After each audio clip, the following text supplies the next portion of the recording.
Une mise à jour sur l'épidémie de Covid-19 en Chine. Des voitures font la queue devant les pompes funèbres des grandes villes, certaines se rassemblant au milieu de la nuit.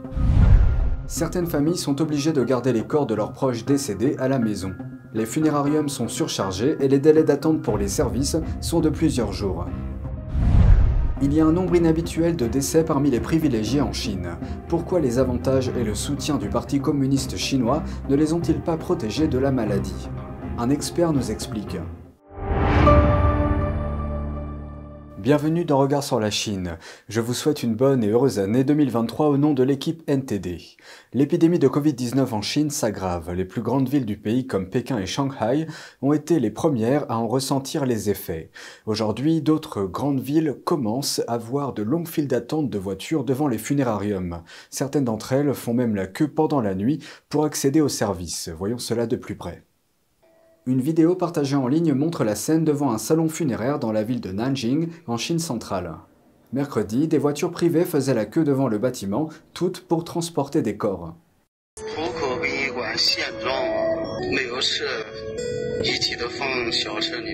Une employée du funérarium nous a dit jeudi que les temps d'attente pour le transport en corbillard sont indéfinis. Si vous prenez rendez-vous aujourd'hui, vous n'aurez pas de corbillard aujourd'hui, c'est sûr. Vous devez attendre que le chauffeur vous contacte.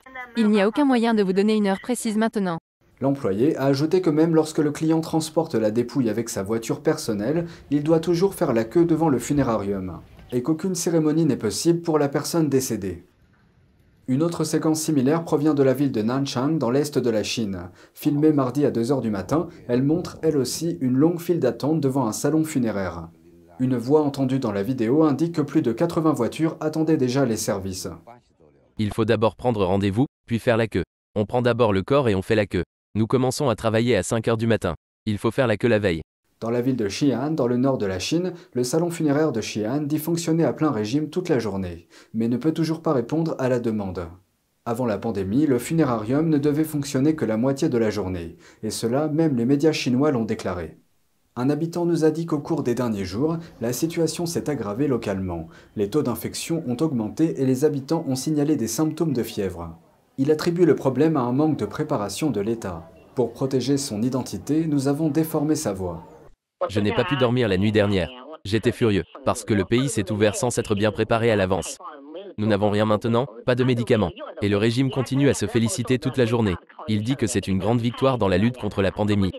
C'est si honteux. À travers cette pandémie, le PCC a complètement perdu la confiance du peuple. Nous vous tiendrons informés de l'évolution de la situation. De nouvelles séquences d'informations sortent de Chine.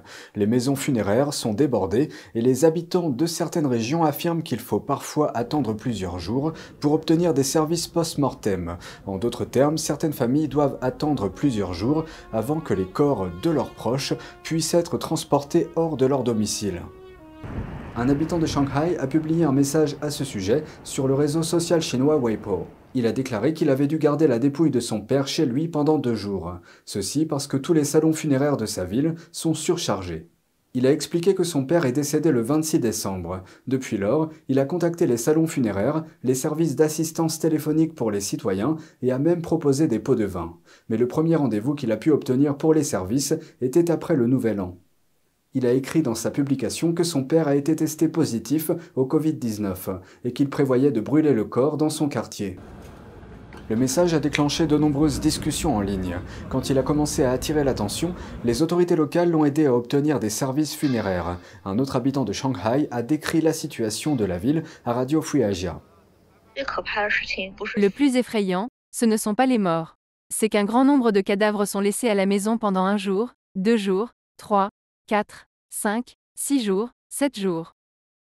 Ailleurs en Chine, certains parkings souterrains et hôpitaux de fortune seraient, selon des témoignages, transformés en morgues. Des fonctionnaires, des experts et des personnalités publiques meurent en nombre inhabituel dans le contexte de l'épidémie de Covid-19 en Chine. Beaucoup d'entre eux étaient étroitement liés au Parti communiste chinois.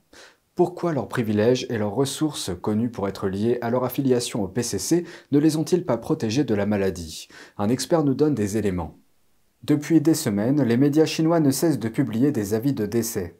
La semaine dernière, un autre haut responsable du PCC est décédé au milieu de la dernière vague de virus. Il s'agit de Li Ziliu, l'ancien maire de Guangzhou, le centre économique du sud de la Chine. Il fait partie des 50 fonctionnaires du PCC décédés depuis le début du mois de décembre. La liste comprend également 45 éminents universitaires et professeurs. Presque aucun de leurs avis de décès ne mentionne la cause de leur mort. En Chine, il est communément admis que les personnes proches du régime chinois bénéficient de certains privilèges. Alors pourquoi des personnes qui ont généralement un meilleur accès aux ressources et à d'autres soutiens se retrouvent-elles prises dans la tourmente du Covid-19 ? Ces personnes sont surprivilégiées et restent longtemps dans un hôpital, comme une maison de retraite, où elles bénéficient d'un traitement spécial, et les privilèges dont elles bénéficient finissent par les tuer. Ceci dans le contexte de l'infection qui touche la vaste population de la Chine. 1,4 milliard de personnes sont mal préparées à cette soudaine recrudescence. Le public, avec un manque d'immunité naturelle pour faire face à l'épidémie, après presque 3 ans de restrictions liées au Covid-19. Et l'échelon supérieur du PCC, qui s'est largement protégé de la pandémie au cours des dernières années. Soudainement, ces deux groupes pourraient être plus vulnérables à la dernière vague d'infection. En outre, une source a déclaré que les hôpitaux de Pékin sont soupçonnés d'être à l'origine de cette vague de virus. Selon Radio Free Asia, un interne du PCC a révélé que l'épidémie s'est propagée dans les principaux hôpitaux de Pékin depuis octobre. Mais les autorités ont dissimulé l'information. L'interne a déclaré que la dissimulation a également conduit directement à la mort d'un grand nombre de hauts fonctionnaires retraités du PCC qui étaient hospitalisés dans la ville. D'un autre côté, Han He, analyste des affaires chinoises, affirme que de nombreux fonctionnaires et personnalités du PCC ont reçu des transplantations d'organes pour prolonger leur vie. En outre, un hôpital militaire de Pékin a présenté un projet de santé pour les dirigeants du Parti communiste chinois, dont l'objectif est de prolonger leur espérance de vie jusqu'à 150 ans. Les hauts responsables du PCC ou les groupes d'intérêt au sein du système ont une durée de vie particulièrement longue. Le système repose largement sur le remplacement de leurs organes par ceux de jeunes gens. De nombreux décès chez les personnes âgées sont dus à une défaillance des organes. Mais ils deviennent alors très fragiles et doivent être minutieusement protégés. Le virus est donc particulièrement dangereux pour eux. Les ravages du Covid-19 se poursuivent en Chine malgré l'assurance de Pékin dont les responsables ont déclaré qu'ils mènent une bataille préparée. Alors qu'une grande partie de la Chine est confrontée à une grave épidémie, un type de médicament est devenu très convoité. Appelé Paxlovid, ce médicament est un antiviral fabriqué par Pfizer. Pékin restreint désormais les importations de médicaments contre le Covid-19 malgré la recrudescence de l'infection. Alors que cette vague de virus sans précédent épuise les ressources et que les citoyens luttent pour avoir accès aux médicaments, les élites et les responsables chinois stockent des réserves de la pilule Covid-19 de Pfizer. Seulement pour les donner afin de s'attirer les faveurs de leurs partenaires commerciaux. Le Paxlovid est le seul médicament étranger approuvé pour le traitement du Covid-19 en Chine. Le pays n'importe que quelques centaines de milliers de boîtes, ce qui est loin de répondre à la demande. Lorsqu'un hôpital de Pékin a proposé le médicament antiviral au début du mois, il a été épuisé en quelques heures. Actuellement, le prix de la boîte de Paxlovid en Chine a été multiplié par 6, de plus de 300 € à plus de 2000 €. Face à la montée en flèche de la demande et à la pénurie d'approvisionnement pendant l'épidémie, les Chinois se tournent vers le marché noir pour se procurer des médicaments génériques indiens contre le Covid-19. Mais le prix de ces médicaments a lui aussi grimpé en flèche. C'est tout pour aujourd'hui, merci d'avoir suivi Regard sur la Chine. On se retrouve demain pour une nouvelle émission, prenez soin de vous et à bientôt.